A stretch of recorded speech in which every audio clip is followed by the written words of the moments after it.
In this video, we're creating a website strategy plan. Now, I'm going to keep it simple and straightforward, sharing 5 actionable tips for you to consider as you plan and build or create your website, regardless of platform. If you're new around here, I'm Phil. Welcome to my channel. I share practical advice to look good online, including web design, personal branding, social media, and a lot more. Consider subscribing for more videos just like this one about web design and more.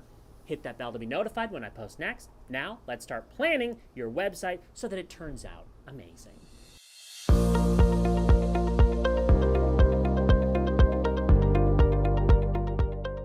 Today I'm in Tulum, and the idea for this video came from spending nearly 8 months planning and creating my own website. I learned a lot in this process, and I'm sharing some of those lessons and tips with you today. If you want to check out my website, you can. It took a lot of time because it features over 50 client case studies, which tallied up is a working total hours of my team, over 300 hours. The site is philpallen.co. Creating it was definitely a labor of love, and I'm so proud of the final result. And while launching this website was a massive relief, I've realized in the process of making it that in actuality, no website is ever final. Websites are always a work in progress, and it's important to remember that.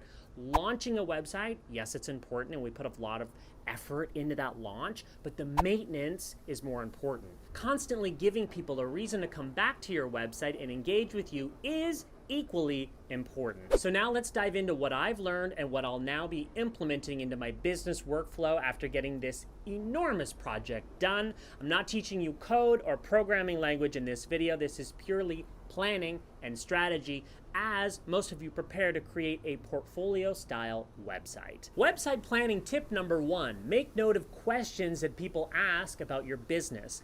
I went into this project with one major goal in mind, save time. And this website was built to have all the answers to common questions about the work that I do as a brand strategist, positioning, building, and promoting people and companies.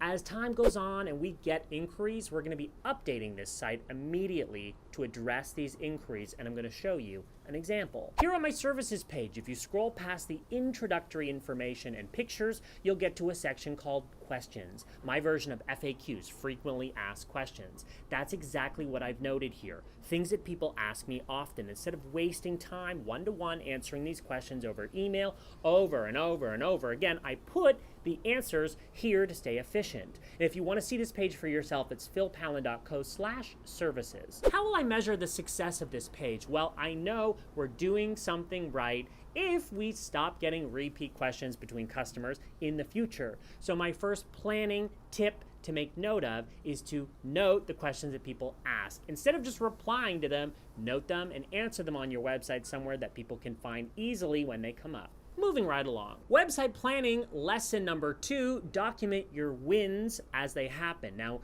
in this case, a win for me is wrapping up a successful client project or hearing about a client accomplishment after we finished working with them.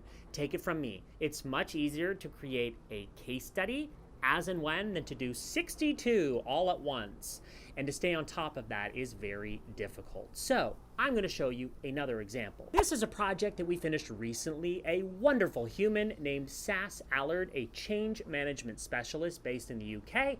If you're building a portfolio website like me, your prospects want to not only see the work that you've done, but they also want to better understand how you've changed someone's career, aided, achieving their business goals, or improved their life. So you'll see here we reiterate, after working with us, Sass has been appointed head of global change and transformation for Cambridge University Press, and we list several other credentials. Not claiming she achieved these because of us, but merely communicating the wins that she's achieving. I also end every client project with a testimonial so the prospect knows the client themselves had a great experience.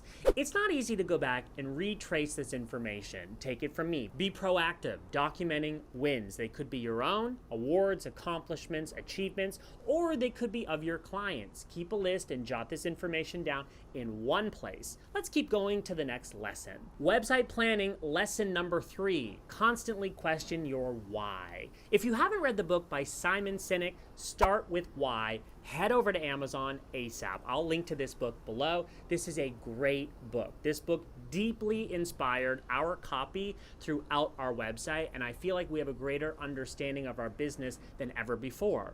Why?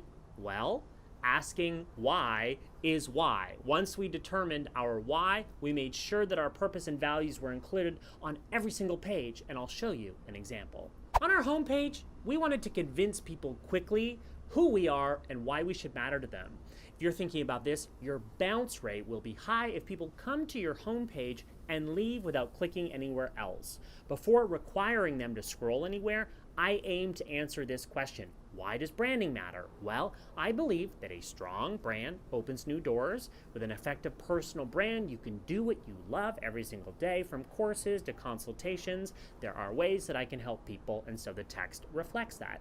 And I give them an opportunity to enter their email address and find out how. Why? That's the question that you want to answer. Constantly question your why. Even when I settle on an answer, I push myself to dive deeper and clarify the answer for myself and in turn for my audience, and hopefully that gets you thinking about your why. Website planning lesson number 4, make it easy for people to start. What is starting? It is starting a project, shopping and ordering a product that you sell to a customer's address. It could be a variety of things depending on your business and your focus. On our old website, if someone wanted to start working with us, they'd need to contact us for more information, which creates an unnecessary inbox bottleneck, and that's not an ideal situation for a lean operation like ours. I'll show you how I share this info on our new website. There is information about the next step of working together on every single page of our website, so there's no way you can miss it. This is called a pre-footer on a website, so it appears above the footer and you might only need to edit it in one place. Of course, it depends where you're building your website. We'll now be constantly fine-tuning these calls to action with the goal of getting bookings straight off our website. And I'm sharing this in case it gives you any ideas for your own website. Make it easy for people to start in hopes that it improves your conversion. That's lesson number 4, and I have one more for you. Website planning lesson number 5. Continually reflect on your working process. Particularly if you're in a client-facing business, making exceptions in order to win deals is seductive, but it's not always the right decision. We did a lot of internal reflection and realized that our best client experiences and results came from following a set process that we've created. So be clear on that process and think about ways of making it better. On our new website, we write clearly out our process and its value so that inquiries can understand why we work the way we do. I showed my services page earlier in this video, and that's where all of this is. After every client project wraps, we're now going to internally ask ourselves what worked and what didn't, and then course correct and communicate that on our site.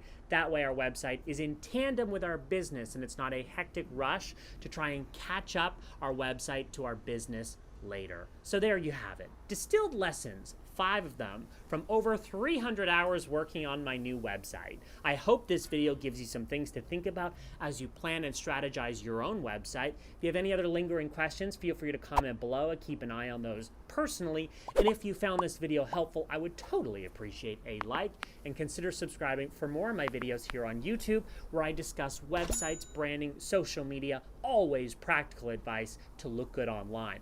I'm Phil Pallen. Thanks for watching. Next, I'm linking you through to some comprehensive videos that I think you'll find useful, including a Squarespace 7.1 tutorial, useful if you're building your website on Squarespace. Those are coming up next.